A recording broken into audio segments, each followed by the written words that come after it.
Thanks for clicking. Welcome to my YouTube channel Learn English with RK. I am Ravindra Harinkere. Viewers, learners, we have discussed 5 points about simple past in the previous video lecture, and this is going to be the 6th point. Keep in mind,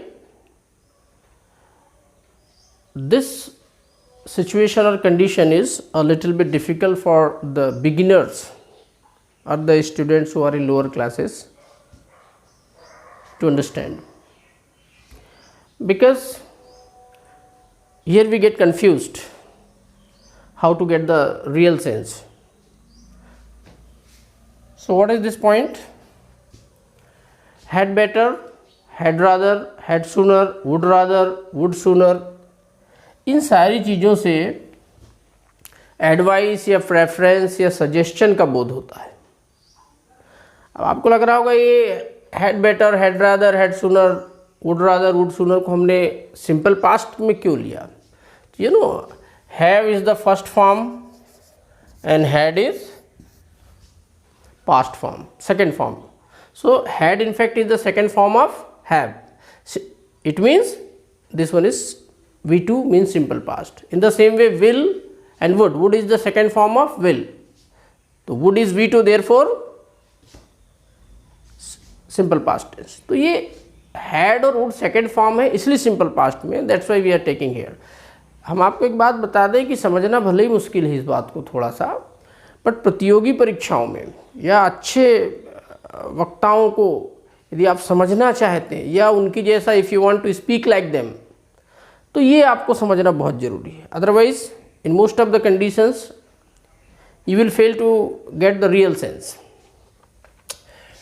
पहले देखिए, you had better leave now if you don't want to get late.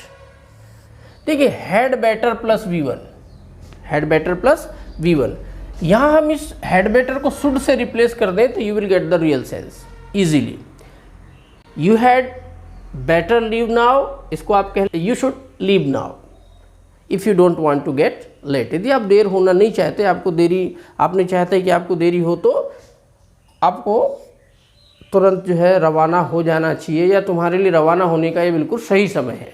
So this is what the sense is. यहाँ had better देख के इसे past ना समझ लेना, और सेकेंड थिंग, यहाँ पर जो है आप कोई दूसरा फॉर्म ना लगा दे, थर्ड फॉर्म ना लगा दे, और ना ही यहाँ पर आपको टू लगाना है. ये बिल्कुल फिक्स्ड है, हैड बेटर प्लस V1. यदि मीनिंग की बात करें तो इसका मतलब है it is better for you to leave now. ये आपके लिए अच्छा होगा रवाना होना, if you don't want to get late. One more example I have taken here. You had better take an umbrella with you. अच्छा होता कि तुम अपने साथ एक छाता ले लेते, है ना. It will be better for you to take an umbrella with you as it may rain any time. किसी भी समय बारिश हो सकती है, the sky is cloudy. Okay, तो यू हैड बेटर टेक को क्या बोल सकते हैं, you should take an umbrella with you as it may rain. तो had better can be replaced by should, इसको शुड से हम रिप्लेस कर सकते हैं. और ऐसे कई आप you can take some examples. मान लीजिए आप कोई प्लानिंग बनाए हैं और बाहर जाना है आपको, तो आप बोलोगे you had better not tell my mother about it because she doesn't like all this things. तो ज़्यादा अच्छा होता है कि तुम ना बताते मेरी मम्मी को, क्योंकि उन्हें सब पसंद नहीं है. ठीक है ना. तो नेगेटिव बनाना है तो नॉट बेटर के बाद लगेगा keep in mind you had better not tell my mother. और इंट्रोगेटिव बनाना है तो हेड को बाहर निकाल देने.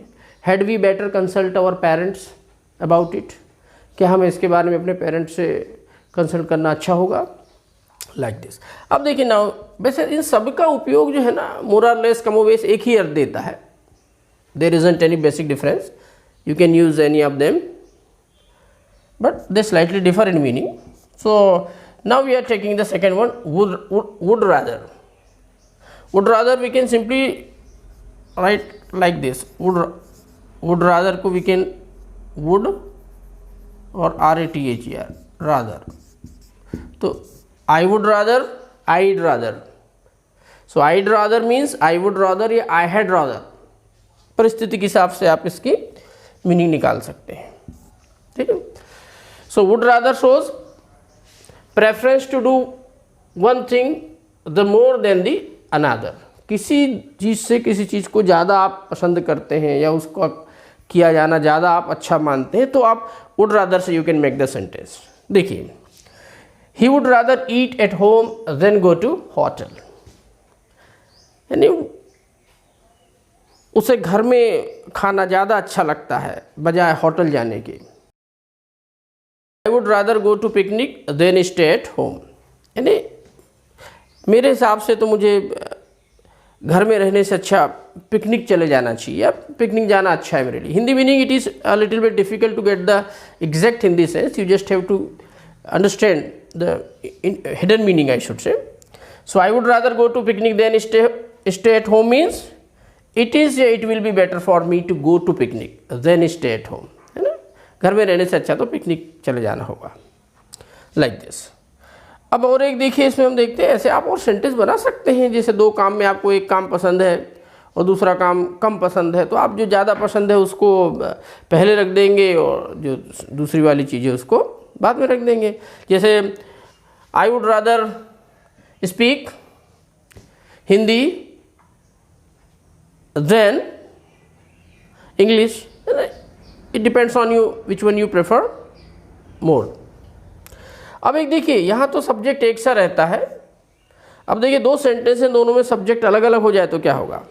माने subject would rather plus second subject past simple, ये सिंपल पास्ट। ये क्या शो करता है, यहाँ सब्जेक्ट, ये सब्जेक्ट अलग होगा और ये सब्जेक्ट अलग होगा। For example, I would rather you went office now. देखो, इसका सेंस बड़ा कठिन लग रहा है निकालना। आई would rather you went office now, यानी मेरे हिसाब से तुम्हें अब ऑफिस चले जाना चाहिए, ये ऑफिस जाने का सही समय है।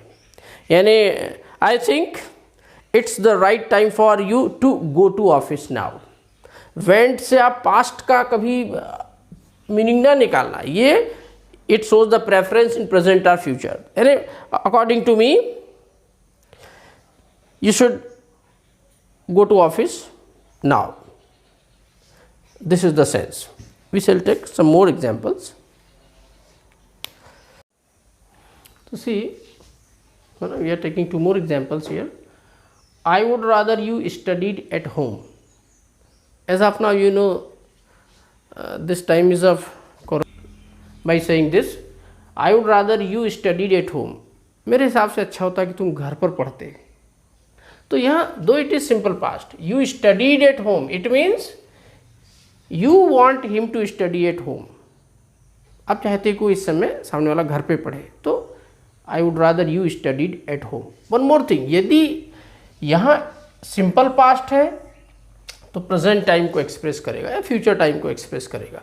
यदि उसको हम पास्ट परफेक्ट कर देते, you had studied at home, past perfect करते तो फिर ये पास्ट का बोध होता है इससे। कैसा कि आई would rather you had studied at home, मेरे हिसाब से अच्छा होता कि तुमने घर में पढ़ा होता। तो सिंपल पास्ट होने पर प्रेजेंट या फ्यूचर टाइम का बोध होगा। And if here you use past perfect then it expresses past time. तो ये याद रखना, इस तरह के वाक्य आपको बोलने में, पढ़ने में, सुनने में बहुत आएंगे। थोड़ा गंभीरता से इस चीज़ को लेंगे आप। One more sentence here, I would rather you did not go out at this time. Negative है, आप ये कहना चाहते हैं कि मेरे हिसाब से अच्छा होता कि तुम इससे बाहर ना जाते, बारिश हो सकती है, तूफान है, या there may be any other thing outside. So you are just showing your preference for somebody else, what he should not do या what he should do. तो I would rather you did not go out at this time. मेरे हिसाब से तुम्हें इसमें बाहर नहीं जाना चाहिए. It is not right time for you to go out at this time according to me. ये इस तरह से हमने देखा would sooner, would rather, had better, had rather. अब थोड़ा सा एक बार और हम यद्यपि इस पे चर्चा कर चुके, even then once again I am going to revise how we can make negative interrogative and negative plus interrogative from an affirmative sentence. First sentence is he befooled all. Befool fool, बहुत सारे देखना, बहुत सारे noun में B prefix लगाकर verb बना लिया जाता है। जैसे फ्रेंड यानी दोस्त, बी फ्रेंड दोस्त बनाना, फूल बेवकूफ, बी फूल बेवकूफ बनाना। So he befooled all, subject V two object, वह सभी को बेवकूफ बनाता था या उसने सभी को बेवकूफ बनाया, है ना। We can get this two senses. Negative we know V2 रहता है तो helping verb is did. When you take out did V2 becomes V1। Did को निकालने से V2 क्या बन जाता है V1। तो ही डिड, नेगेटिव के नॉट लगा दिया।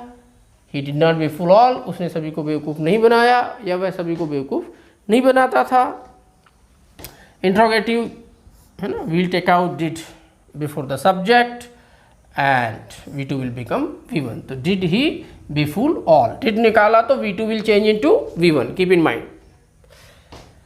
नेगेटिव प्लस इंट्रोगेटिव या इंट्रोगेटिव प्लस नेगेटिव, नेगेटिव से इंट्रोगेटिव बनाना या इंट्रोगेटिव से नेगेटिव बनाना, both are same thing, you know. इससे हम बना सकते हैं, देखिए उसने बेवकूफ़ सभी को नहीं बनाया तो did he not befool all, did he not befool all.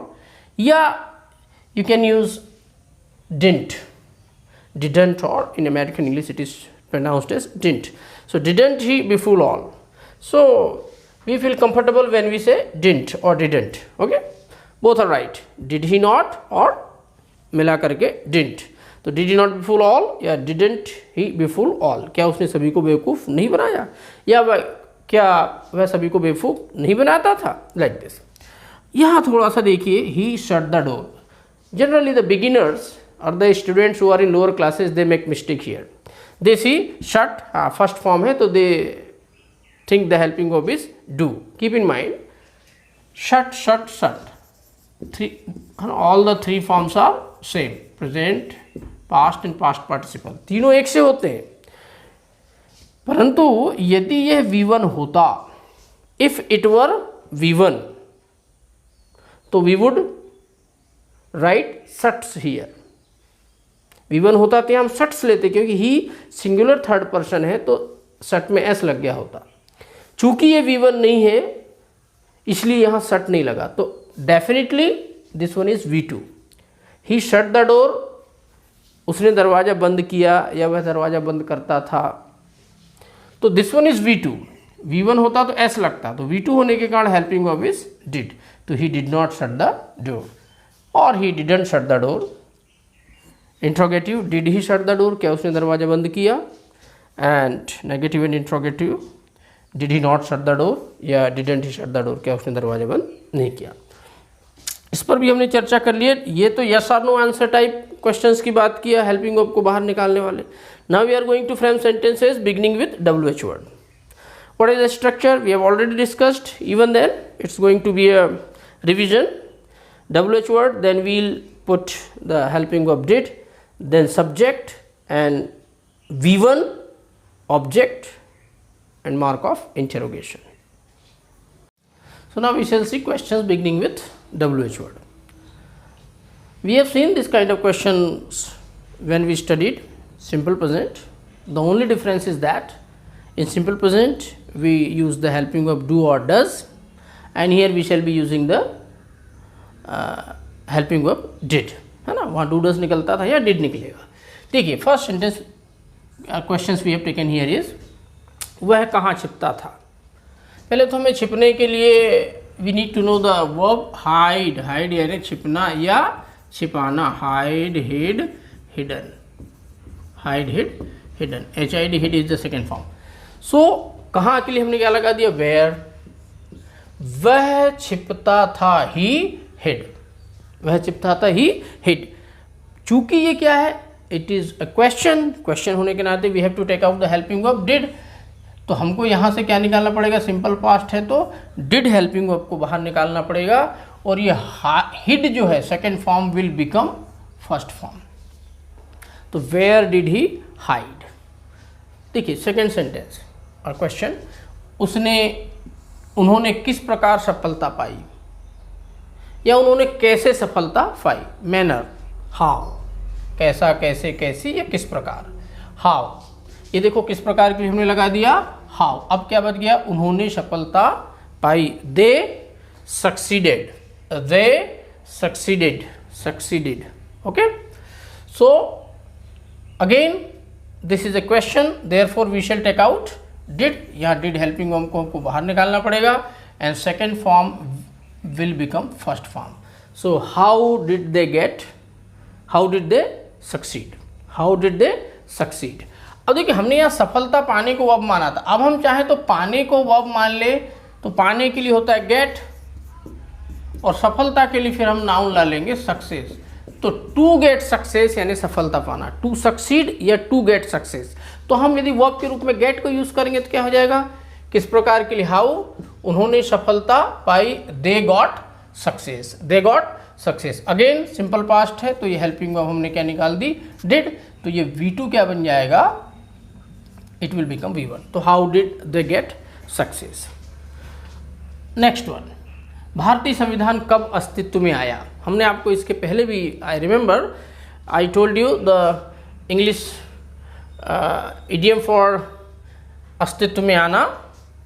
तो अस्तित्व में आने के लिए हमने आपको बताया था टू कम इनटू, और देखिए यहाँ बीइंग भी ला सकते हैं, to come into being, to come into existence, to come into force, to come into effect. इन सब का मतलब क्या होता है, अस्तित्व में आना। तो देखिए भारतीय संविधान कब अस्तित्व में आया, कब के लिए हम क्या लगा दिया, व्हेन।